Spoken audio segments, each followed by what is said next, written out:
On va parler aujourd'hui d'un sujet qui est à la fois très précis et en même temps plein de miséricorde. Il s'agit de savoir comment corriger les petites erreurs qu'on fait parfois sans le vouloir pendant la prière, grâce à une pratique qui s'appelle le sujoud al-saho, c'est-à-dire la prosternation de l'oubli. C'est une situation que tout le monde, ou presque, a déjà vécue. On est en pleine prière, un moment de distraction, l'esprit s'évade quelques secondes, et là, le doute s'installe. Est-ce que j'ai fait 3 ou 4 unités? Heureusement, il y a une solution pour que la prière reste valide, même après ces petits moments d'inattention. Et cette solution, c'est le sujoud al-sahu. Concrètement, ça consiste en 2 prosternations qu'on fait pour réparer une erreur. C'est vraiment une facilité, une miséricorde qui nous évite d'avoir à refaire toute la prière à cause d'un simple oubli. Alors, la clé pour bien comprendre comment ça marche, c'est la suivante.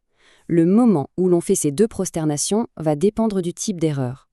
La procédure ne sera pas la même si on a par exemple ajouté quelque chose à la prière ou si au contraire on en a oublié un morceau.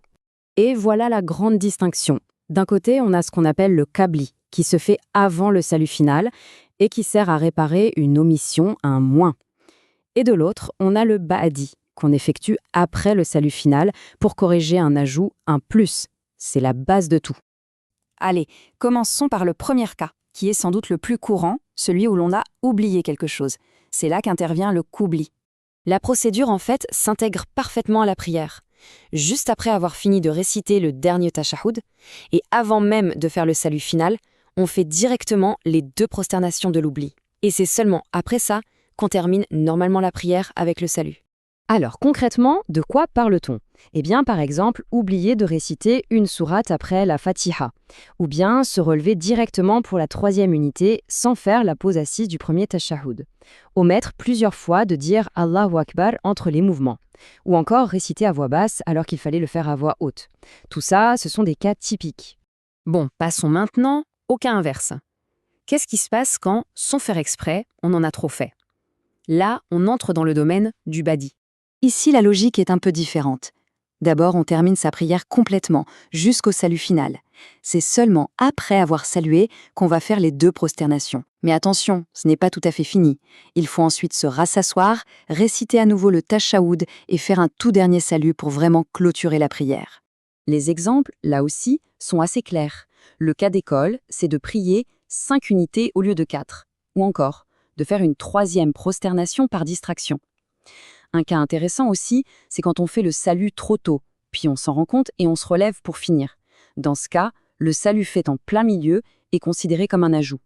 Et bien sûr, comme pour le mission, le fait d'inverser le volume de la voix est aussi un ajout. D'accord, mais bon, ce n'est pas toujours aussi simple, n'est-ce pas? Que se passe-t-il quand les situations se mélangent, quand on a fait plusieurs types d'erreurs, ou quand on est simplement dans le doute le plus total? C'est une très bonne question. Imaginons qu'une personne oublie le premier tashahhud. Ça, c'est une omission. Mais que dans la même prière, elle fasse une prosternation en trop. Ça, c'est un ajout. Alors on fait quoi? On applique quelle règle? Eh bien, la règle, c'est que la réparation de l'omission est prioritaire. La jurisprudence, en particulier l'école malikite, est très claire là-dessus. En cas d'erreur mixte, c'est toujours la règle de l'omission qui gagne. On fait donc un sujoud qabli, c'est-à-dire avant le salut final. Revenons à notre fameuse question de départ, ce doute si fréquent, 3 ou 4 unités. On est là, en pleine prière, et impossible de se souvenir avec certitude. Comment est-ce qu'on gère ça? Le principe est simple, on se base toujours sur la certitude. Entre 3 et 4, de quoi est-on certain? De 3. On considère donc qu'on en est à la 3e, on se lève et on complète en faisant une 4e unité. Et ensuite, on fait une prosternation badi après le salut. Et pourquoi après? Parce qu'en complétant, on a potentiellement ajouté une unité qui était peut-être déjà faite. On vient donc corriger cet ajout potentiel.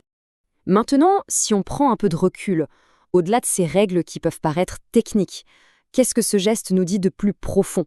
La philosophie derrière cette pratique est vraiment riche. Ce n'est pas juste une correction mécanique. C'est un acte d'humilité. C'est reconnaître notre propre imperfection face à la perfection divine. C'est la preuve que la miséricorde nous offre toujours un moyen de réparer nos manques et de déjouer les pièges de la distraction. Finalement, le fait même qu'un mécanisme de rattrapage soit prévu au cœur même de l'acte de prière, ça en dit long. Ça nous enseigne que l'intention de bien faire et l'humilité de vouloir se corriger ont une valeur immense. Peut-être même autant que la quête d'une perfection qui, en fin de compte, n'appartient qu'à Dieu. Merci d'avoir suivi cette explication.